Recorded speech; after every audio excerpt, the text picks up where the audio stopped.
What does it say in Chassidus? Why is one of the Yud Gimel Ikrei Emunah is that HaTorah Hazeis, the Eibishter can't change? What kind of Emunah is that? What do you care if the Eibishter changes it? If I cared, wouldn't it be a greater Emunah that as long as the Eibishter wants me to put on tefillin, I'll put on tefillin. If he changes his mind, that's fine with me too. Ilun et stavinu lachte veitzim. So why is it one of the Yud Gimel Ikrim that HaTorah Hazeis lo yitahei muchlefes? The Eibishter won't change it. Because if you think the Eibishter can change the mitzvah, then you don't understand what a mitzvah is. The mitzvah can't change just like the Eibishter can't change. Because Haraisa kutshebricha kul achad.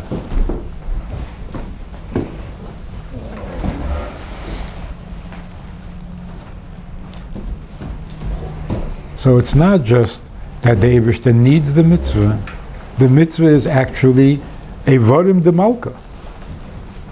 He needs it. He is it.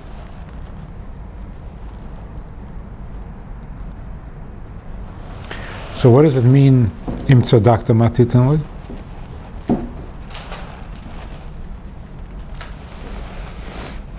In memala kol almim, whatever that is, in memala kol almim, it matters whether you're a tzaddik or a rasha, whether you're good or bad.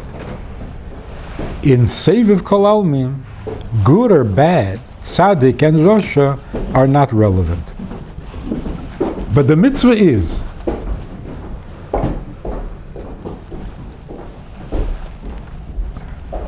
So im tzadakta matitan le means literally, becoming a tzaddik is not negeya in seviv kol almim. But who said that the mitzvah is not negeya? It's the exact opposite. The message is that even where it doesn't matter whether you're a tzaddik or a rasha, but a mitzvah you have to do, an aveda you're not allowed to do.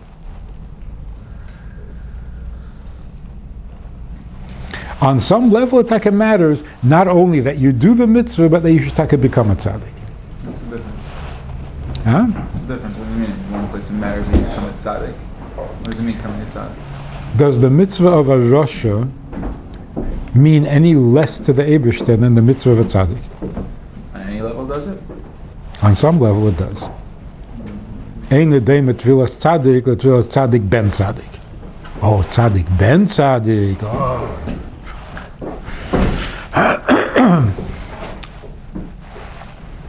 But that's a memalek alman, where the matzav of the alman is negeya. So if your matzav is the matzav of a rasha, it's not good. If it's a matzav of a tzaddik, it's better. But in seviv kol almin, your matzav is not negeya, but the Eibishter's rotzen is not negeya.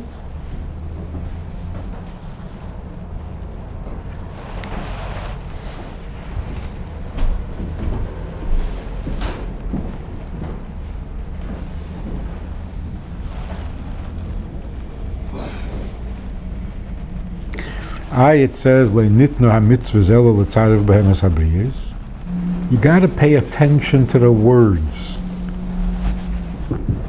Le'nitnu hamitzvahs. What does the mitzvah mean to him? Everything. So why nitnu? Why did he give us the mitzvahs?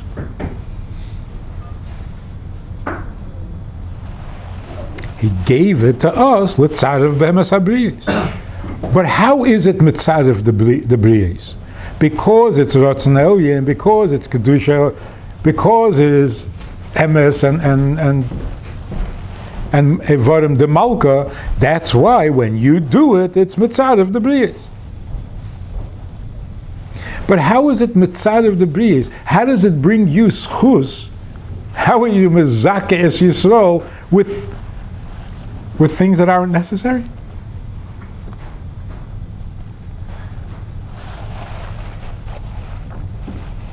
says Torah. Elul means Doesn't Ella mean the only reason was the Tzarkas and Bris? The only reason it's given. Not the only reason Shabbos is important to the Eibishter. The only reason he gave us the Shabbos. In other words, if it's not mitzad of the Briyas, then it wasn't really given. Then it hasn't reached its target. But that itself, how is a mitzvah mitzad of the Briyas? Why does putting on a leather box make you better? Well, it does make you more focused. It makes you more refined. I'm not saying that substitutes meditating. How so? I don't know. What's refining about a leather box? Actually not. You killed an animal for it. It's like these Indians in the jungles, they kill a wolf and they wear his head on their head.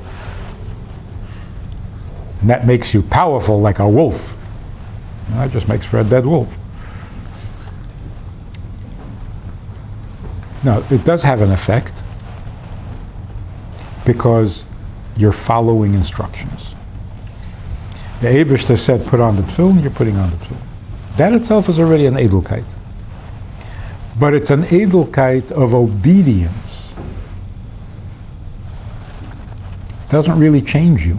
He just wants to see. If I tell you to jump, you'll jump? Good, jump. Now you go to Gan Eden. Because you obey.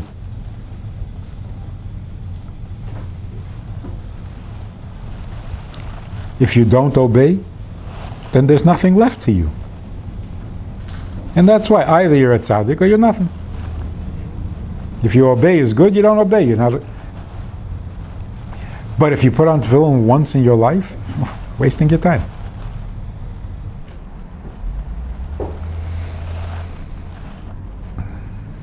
This is on the level of Gilui, Memala, and Seviv. So, yeah, once it's Megala, so he needs your mitzvah. But at the end of the day, bottom line, does Hashem Atzmus himself need your mitzvah? What does it mean? Depend? I don't know. First of all, what does need mean? Second of all, what does it make sense that Hashem can need your mitzvah? If there's one sentence that needs to be publicized and shouted from the rooftops to change the world, it's this sentence. The Eibishter himself, in his full essence, desperately needs the mitzvah. And if not, then let's just close the books and go home and do whatever you want. What's the difference? Or should I care what they want? He created me. If you don't, you don't. He's perfect. He's perfect. No, even if why should someone care about it? Huh? Why should somebody care about it? You know, it's like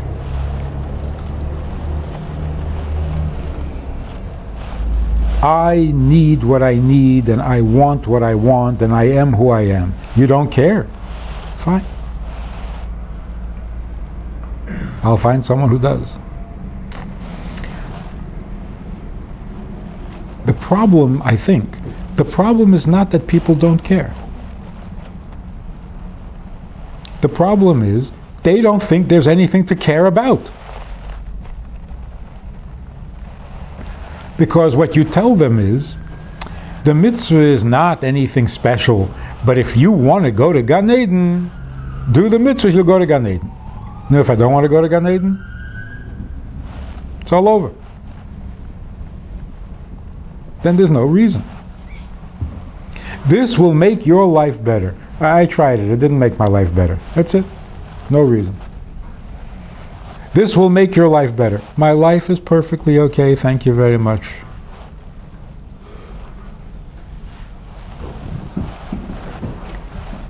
When you tell people that you can actually make a difference to the Eibishter, and that Ivdu es Hashem means literally you're serving Him, most people get inspired. if they're not Orthodox. Orthodox people get turned off. Orthodox people will not worship an Eibishter who needs them. You know what that reminds me of? Groucho Marx said, I would never belong to a country club that would accept me as a member.